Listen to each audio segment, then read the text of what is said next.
انت زعلان مني؟ لا خالص، هزعل ليه؟ عادي بسأل، اصل حاسك زعلان كده. ليه؟ انت عملت حاجة تزعلني؟ لا ما عملتش، بس حسيت من طريقتك انك زعلان. طالما شايف انك ما عملتش حاجة تزعلني يبقى انا مش زعلان. شفت؟ اهو شكلك باين اوي انك زعلان وبتخبي. مش موضوع بخبي ولا بداري، بس طالما شايف انك ما زعلتنيش هعاتبك على ايه بقى؟ انا عاتبك او انا عاتب اللي يحس بزعلي ويعمل خاطر ليا ويعترف بغلطه، مش يكابر ويعاند شايف نفسه انه ما عملش اي حاجة. غير كده يبقى انا بقلل من نفسي، ملوش لازمة حتى الكلام. طيب معلش ما تزعلش، حقك عليا. انت فاهم غلط خالص.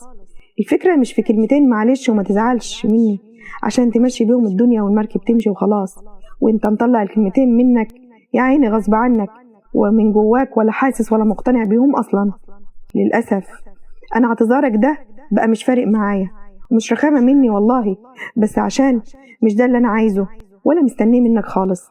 وعلى فكرة انا اللي ما يحسش بزعلي من نفسه ويكابر في الغلط عندي استعداد قوي وقدرة اني ما حسسوش بوجوده حتى في حياتي من الاساس.